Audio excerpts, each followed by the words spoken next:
My name is Liam. The last time I saw Kyle, we were 17, and I thought that was the end of us. But today I saw him again. I didn't come to Stanford for the school.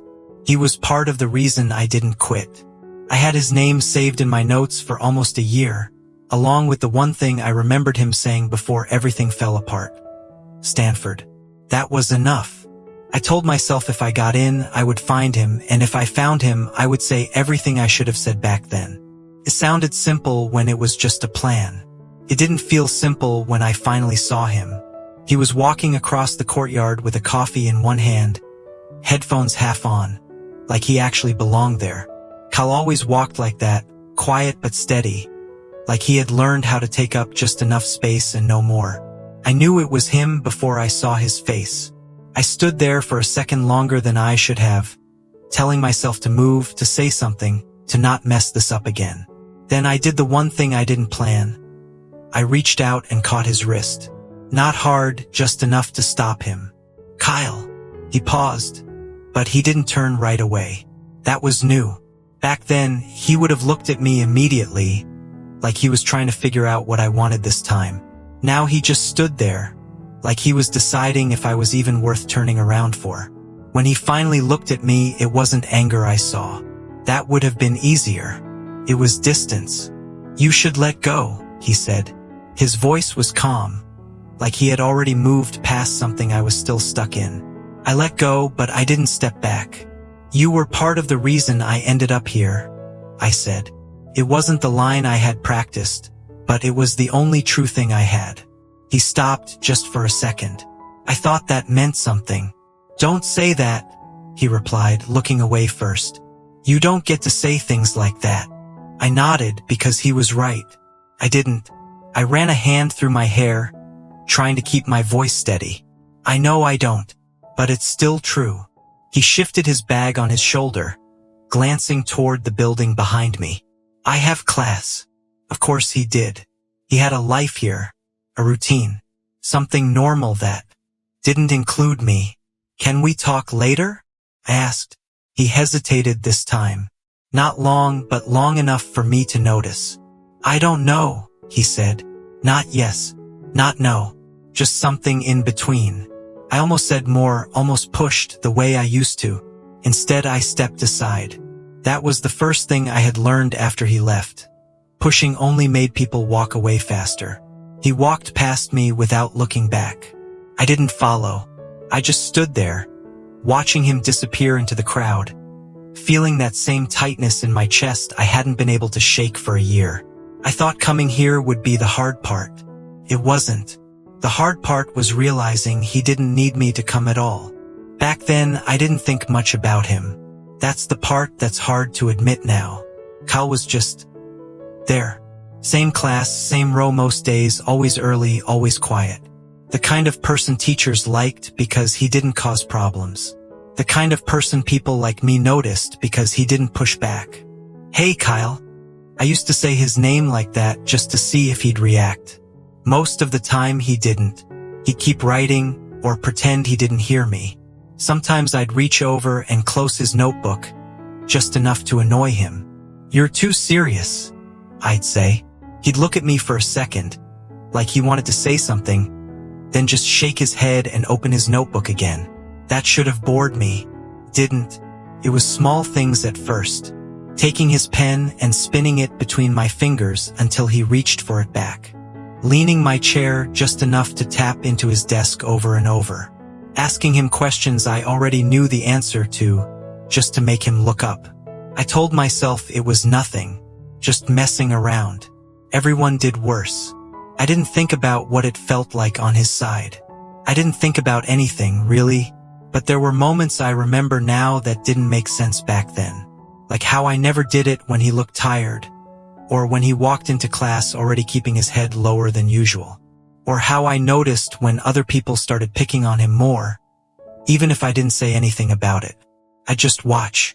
One afternoon, the teacher moved our seats around and put him next to me. You need to pass this class, she told me. He's going to help you. I laughed it off at the time. Yeah, sure. Kyle didn't say anything, just moved his stuff over quietly. For the first few minutes, we didn't talk. Then I leaned over and tapped his paper. So, what am I supposed to do? He looked at the question, then at me. You didn't even read it, he said. That was probably the first time he said something back without me pushing him. Then explain it, I replied like I expected him to. He hesitated for a second, then started going through it step by step. He spoke quietly, like he wasn't used to being listened to, but he didn't stop halfway like I thought he would. I watched him more than I listened to the problem. He actually knew what he was doing. You're smarter than you look, I said without thinking. He frowned a little. What does that mean? I shrugged. It means I'm not used to you talking this much. He didn't smile, but he didn't shut down either. After that, I started asking more. Not just in class. At first, it was excuses. Homework. Tests. Come over, I said once after school. I'll fail if you don't help me. It was half a joke. He still showed up.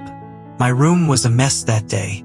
I remember him standing at the door for a second, like he wasn't sure if he should step in. You can sit, I said, clearing a space on the desk with one arm. He nodded and put his bag down carefully, like he didn't want to disturb anything. We didn't talk much at first, just went through problems one by one. But it was different from class. Slower, quieter. At some point, I stopped pretending I already knew things, and he stopped acting like he was afraid to correct me. No, that's wrong, he said once, tapping my paper. You skipped a step. I looked at him surprised. You're getting bold. He looked like he regretted saying it immediately. Sorry. Don't, I said. Just fix it. He did. And for some reason, I listened. I didn't think of it as anything back then. Just easier than failing. Just someone helping me out. I didn't realize I had started looking for him when he wasn't there. I didn't notice how I stopped bothering him in class, or how I didn't like it when other people did. It didn't feel important at the time. It should have. The day I actually stepped in didn't feel like a big decision at the time. It was just something that happened. I had stayed late for practice, and by the time I cut behind the old gym, it was already getting dark. I saw them before I saw him. 3 guys I didn't recognize, crowding someone near the fence. I would have walked past. I did that a lot back then. It wasn't my problem. That's what I told myself. Then I heard his voice. I just want to go home. Quiet but steady. I stopped. I don't know why that mattered. I just knew it was him. One of the guys shoved him back a little, laughing. We're talking to you. I walked over before I had time to think about it. He said he wants to go home, I said, not raising my voice. They looked at me, sizing me up. I just stood there. After a few seconds, one of them scoffed and stepped away. Whatever. They left like it wasn't worth it. Probably wasn't. Kyle didn't move right away. He just stood there, holding his bag like he was expecting something else to happen. I glanced at him. You always this easy to mess with?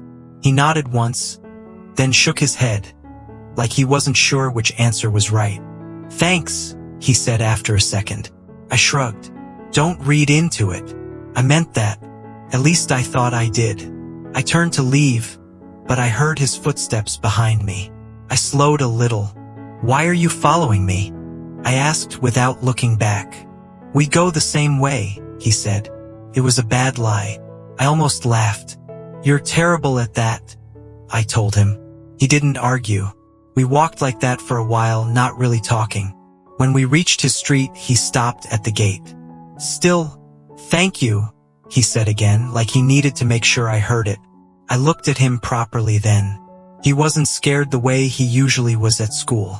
Just careful. I didn't like how that made me feel. Only I get to mess with you, I said, like it was a joke, like it didn't mean anything. He blinked, confused, but he nodded anyway. I left before he could say anything else. The next day at school, things were different. Not in a big way, just small changes. People stopped pushing him around as much. A few looks, a few whispers. Someone must have said something. I didn't confirm it, didn't deny it either. When one of the guys in our class tried to take Kyle's seat, I just looked at him and said, "Move." He did. That was it. Kyle sat down without saying anything, but I noticed he didn't keep his head down the whole class anymore. During break, I tossed a drink onto his desk. "You're going to pass me, right?" I said. He looked up, surprised. "You still need help?" "Obviously," I replied. He hesitated, then nodded. Okay, that was how it started. Not with anything important, just small things that kept happening. I didn't think about what it meant. I didn't think about him differently. Not yet. I just knew that when he wasn't in class, I noticed. And when someone else said his name, I listened. It didn't feel like anything at the time. It should have. After that, having him around just became normal. I stopped calling his name just to get a reaction, and started calling it because I actually needed him. "Kyle, come here," I'd say, tapping my book, and he'd walk over without that hesitation he used to have. Not completely comfortable, but not scared either. That was new. Back then, I didn't think it mattered. I should have. In class, he'd lean over and point at my mistakes instead of pretending not to notice. "You skipped this part again," he said once, pushing my paper back toward me. "You're annoying," I replied. "You're wrong," he said quietly. I looked at him for a second, then fixed it. That didn't used to happen. During lunch, he still sat at the edge of the table, but he didn't sit alone anymore. I tossed something onto his tray without thinking. "Eat," I'd say. "You think better when you're not starving." He'd look at me like he wasn't sure if I was serious, then take it anyway. One afternoon, it started raining hard right as school ended. Everyone rushed out, but Kyle just stood under the entrance, waiting. He didn't have an umbrella. I noticed before I realized I was noticing. "You just going to stand there?" I asked. He glanced at the rain. "It'll stop." It didn't look like it would. I pulled my hoodie off and handed it to him. "Take it." He blinked. "What about you?" "I'm not made of paper," I said. He hesitated, then took it slowly, like it mattered more than it should have. We walked the same way again, closer this time because of the rain. At some point, his shoulder brushed mine, and he didn't immediately step away. I didn't either.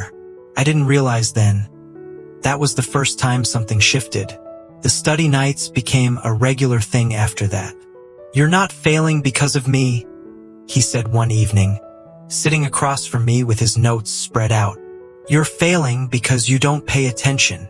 "Then make me pay attention," I shot back. He rolled his eyes a little.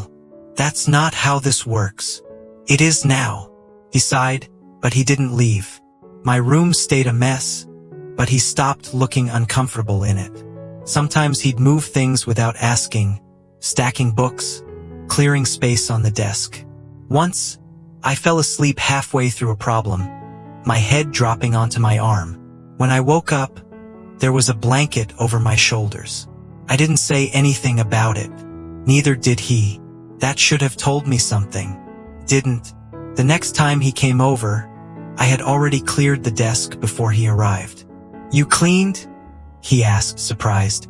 "Don't get used to it," I said. He almost smiled. It wasn't anything big, just small changes that kept happening. I stopped messing with him in class. I didn't like it when other people did either. One of the guys tried to take his notebook once, and I grabbed his wrist before he could. "Not him," I said. That was all it took. After that, nobody really bothered him. People started talking, of course. They always do. I heard my name next to his more than once. I ignored it. He did too. But sometimes I'd catch him looking at me when he thought I wasn't paying attention. Not scared.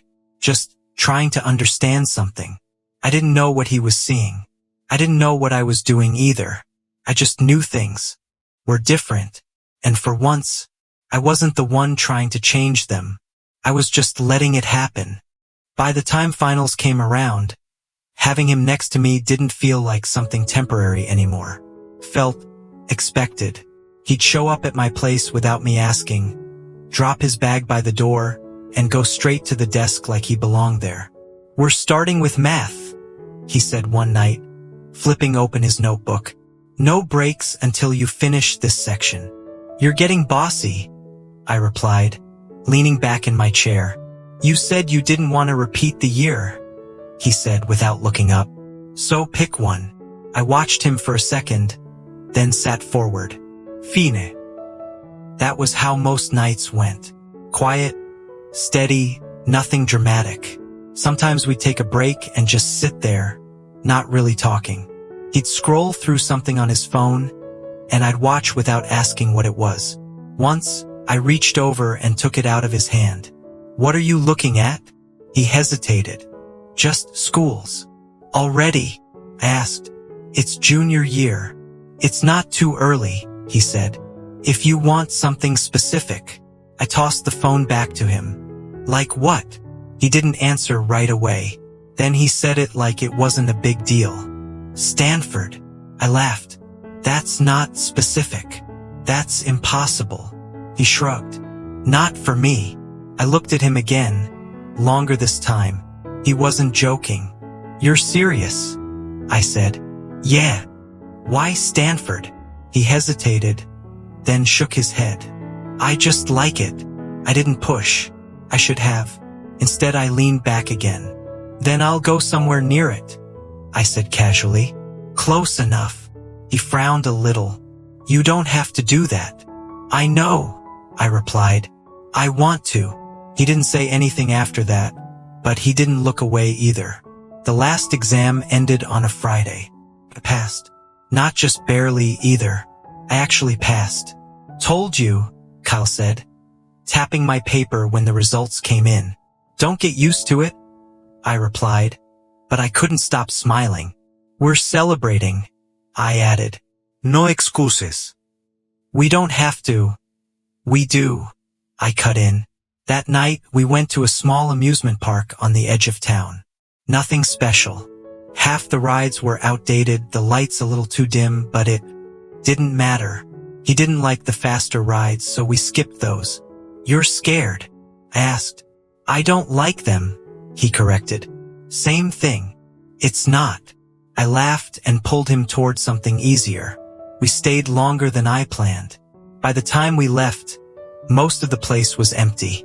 The walk back was quiet, not awkward, just different, like there was something neither of us was saying. I stopped at the corner before his street. "You can ask me for anything," I said, hands in my pockets. "For helping me pass." He looked confused. "You already took me out." "That's not the same." "Then I don't need anything," he said. I frowned. "Just like that?" "Yeah." He paused, then added, "I just didn't want to be alone at school anymore." That hit harder than I expected. I looked at him, really looked this time, and for once I didn't joke it off. "You could have asked for more," I said quietly. "Like what?" he asked. I should have stopped there. I didn't. I exhaled, frustrated in a way I didn't understand. "You're so..." I shook my head. "Never mind." He waited. I didn't move. The silence stretched just long enough to feel real. "I want to protect you," I said finally. "Not just at school. Just in general." He blinked, like he didn't know what to do with that. "You already do," he said. "That's not what I mean." He didn't answer this time. He just stood there, closer than before, not stepping back. I could hear my own heartbeat, which was ridiculous, but I couldn't ignore it. "You really don't get it, do you?" I said under my breath. He shook his head, honest as always. I let out a small laugh, then reached for him before I could overthink it. I almost pulled back, just for a second, like I was giving myself one last chance to stop. I didn't. The kiss wasn't perfect. It was quick, a little uncertain, like neither of us knew exactly what we were doing. But he didn't pull away. That was enough. When I stepped back, he looked at me like everything had just shifted. Maybe it had. "You're..." he started, then stopped. "I know," I said. "So are you." We didn't say anything else after that. We didn't need to. At least that's what I thought. I didn't realize how much one moment could change everything, or how easily I could ruin it. After that night, things didn't change all at once. If anything, they stayed almost the same on the surface. We still sat next to each other in class. He still came over to study. I still complained about homework and pretended not to care about grades until he pushed me to finish something. But there were small differences. He didn't pull his hand away right away when our fingers brushed. I stopped making jokes every time things got quiet. Sometimes we'd just sit there, close enough that it didn't feel accidental anymore. "You're staring," he said one night without looking up from his notes. "You're wrong," I replied. He almost smiled. That was new too. We didn't talk about the kiss. Not directly. It just stayed there between us like something understood without being explained. If I walked him home, I'd slow down near his street, and he wouldn't tell me to hurry. Once, I reached for his hand without thinking. He looked at it for a second, then let me hold it. No comment, no reaction, just quiet acceptance. Felt easier than I expected. Like it should have been like that the whole time. I didn't realize then how fragile that was. Then senior year started, and everything got louder. College applications, deadlines, people talking about the future like it was already decided. Kyle took it seriously. Of course he did. "You should think about where you want to apply," he said, sliding a list across the table one afternoon. I glanced at it and pushed it back. "I'll go somewhere near you." He frowned. "That's not a plan. It's enough." "It's not," he said more firmly this time. "You have to pick something for yourself." I shrugged, but I didn't argue much. The truth was, I didn't see the point in planning something that didn't include him. That was my first mistake. I didn't think it would matter. It did. A few days later, I was out on the basketball court with a couple of guys from the team. It wasn't serious, just messing around after school. They started talking like they always did, loud, careless, saying whatever came to mind. One of them nudged me. "You've been hanging out with that kid a lot lately." I didn't answer. "Kyle, right?" Another one added. "The quiet one." I grabbed the ball, bouncing it once, twice. "Yeah. He's kinda weird, isn't he?" Someone laughed. "Like, you don't actually like him like that, right?" The words hung there for a second. It should have been easy to ignore. It wasn't. I could feel them watching me, waiting. I should have ignored it. I didn't. I laughed it off. "What are you talking about?" I said. "I just need him to help me pass." Sounded normal, casual, safe. One of them smirked. "Yeah, sure." Another one added, "Would be messed up if you did, though." I rolled my eyes like it didn't matter. "Relax." I should have stopped there. I didn't. I never looked toward the entrance. I didn't check who was there. I didn't think about it. Not even for a second. And that was enough to break everything. Not until someone said, "Hey, isn't that him?" I turned too late. Kyle was standing a few feet away, holding a water bottle. He wasn't looking at them. He was looking at me. For a second, nobody said anything. Then one of the guys laughed again, louder this time, like it was all a joke. I could have fixed it. I didn't. "I told you," I said. "There's nothing going on." The second it left my mouth, I knew. Kyle's hand loosened, and the bottle slipped, hitting the ground with a dull sound. He didn't bend to pick it up right away. He just stood there. That was the moment everything broke. I didn't move. I stayed quiet. I stayed where I was. That was my second mistake. He didn't come to class the next day. At first, I didn't think much of it. People skipped all the time. I told myself he was probably just sick, or catching up on applications, or anything that didn't involve me. By second period, I was checking the door every few minutes without meaning to. By lunch, I had my phone out. I stared at his name longer than I should have before calling. It rang. No answer. I tried again. Still nothing. "You waiting for someone?" one of the guys asked, dropping into the seat across from me. No, I said too quickly, turning my phone over. He didn't come the day after that either. This time I didn't wait. I texted him. Are you okay? No reply. Did something happen? Nothing. I kept typing, deleting, typing again. I didn't know what I was allowed to say anymore. That night, I went to his place. I hadn't done that before without him asking me to come over, but it didn't feel like a rule that mattered anymore. The lights were off. I knocked anyway. Once, twice. No answer. I stepped back. Looking at the windows like that might tell me something. Didn't. No one really knew where he went. Or maybe they did, and I just wasn't someone they told anymore. I turned. Do you know when they'll be back? He shrugged. Haven't seen them in a couple days. I nodded like that was fine, like I hadn't just stood there hoping the door would open. Thanks. I walked back slower than usual. The next morning, I got to school earlier than I ever had. I waited near our classroom, leaning against the wall, telling myself I was just there early for no reason. The bell rang. People filed in. Kyle didn't. When the teacher started class, I couldn't focus. Every time the door opened, my head snapped up. It wasn't him. It was never him. Halfway through the period, I raised my hand. Yeah? The teacher asked. Do you know where Kyle is? I said. She hesitated for a second. That should have been my first warning. He transferred, she replied. Just like that. No build-up. No explanation. Transferred where? I asked, sitting up straighter. I don't have that information, she said. He won't be returning.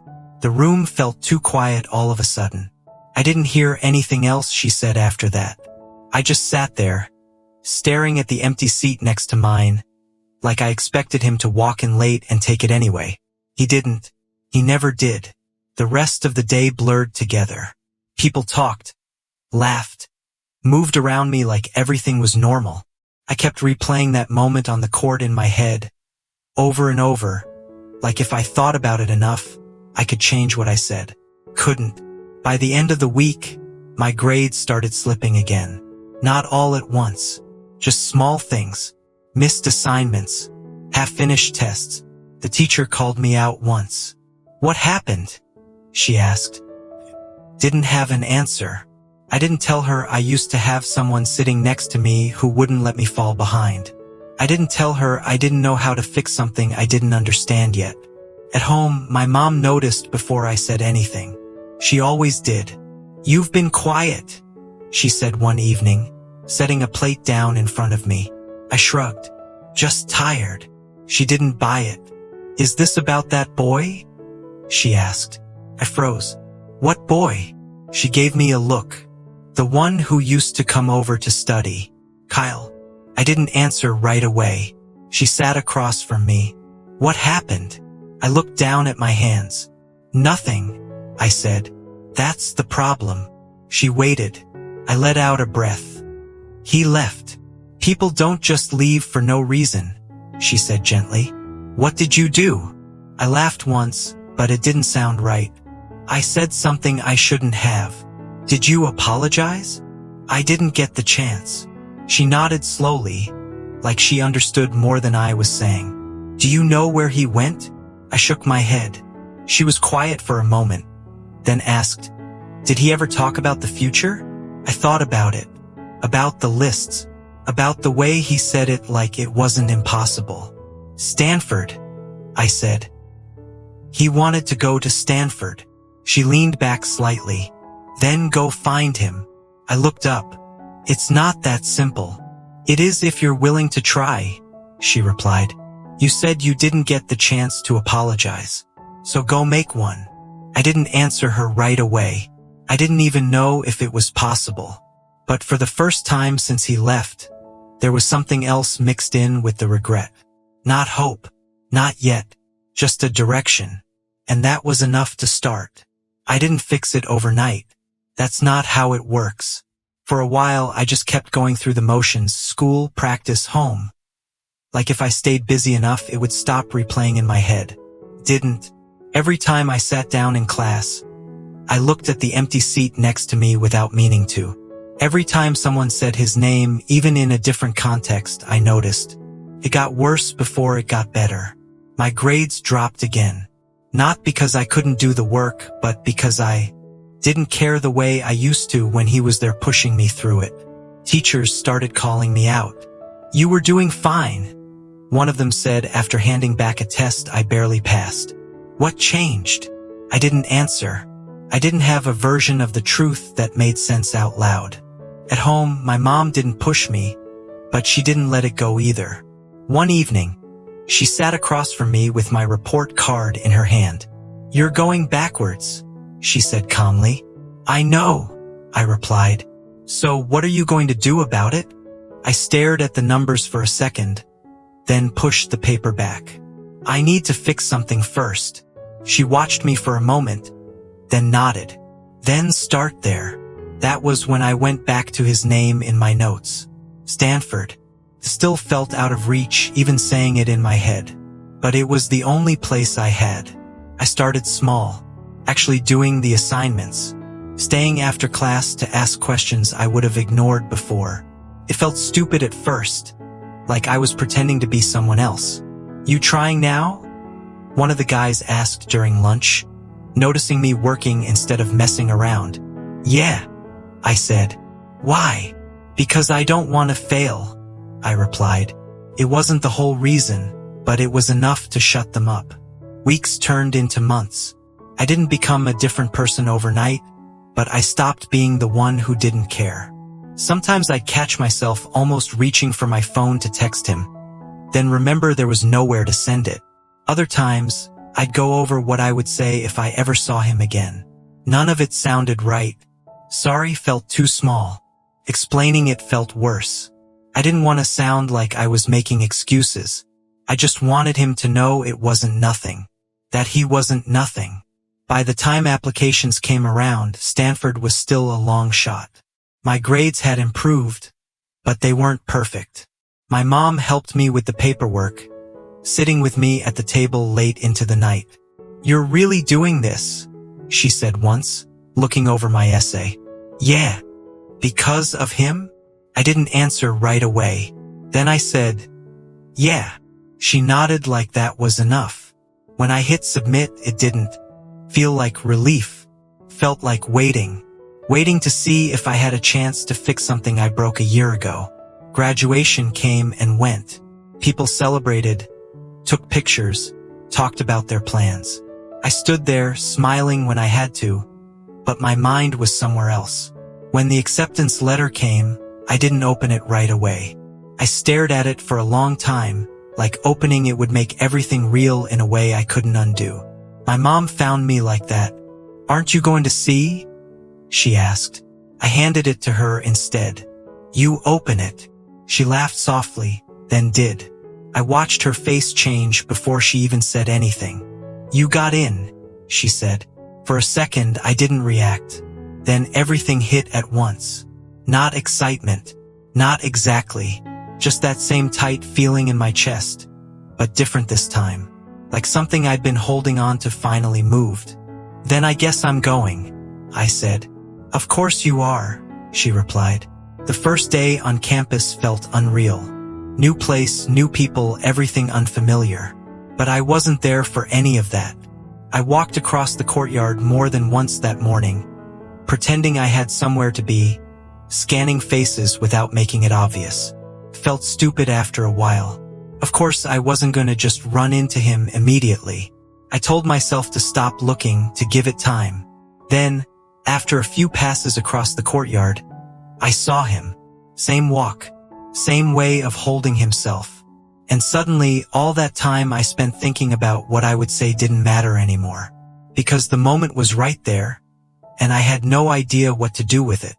I almost let him walk past me again. I stood there, watching him like if I blinked he might disappear, just like before. I told myself to move, just walk up, say his name, keep it simple. I didn't. I waited until he was almost past me, then reached out without thinking and caught his wrist. "Kyle." He stopped. Not like before. Before, he would have turned immediately. Now he just paused, like he was deciding if I was worth it. When he finally looked at me, there was no confusion in his expression. He knew exactly who I was. "You should let go," he said. I did. "Can we talk?" I asked. "I have class." "After." He hesitated just for a second. 10 minutes. Later, he stood in front of me, not sitting down. "You have 10 minutes, he said. I nodded. "I'm sorry," I said. Came out simpler than I expected. "For what?" "For that day." He didn't react right away. "You said a lot of things," he replied. "I know. You chose what was easier." I nodded. "Yeah." He stepped a little closer. "That's what bothered me," he said. "Not what they said. You." I didn't argue. Couldn't. "I looked for you," I said. "I called. I went to your house." "I know." I froze. "You know?" "I saw the messages." "Then why didn't you answer?" "Because I might have gone back," he said. "And I didn't want to be that person." I nodded slowly. That made sense. It just didn't make it easier. "I didn't come here just to walk away again," I said. He shook his head.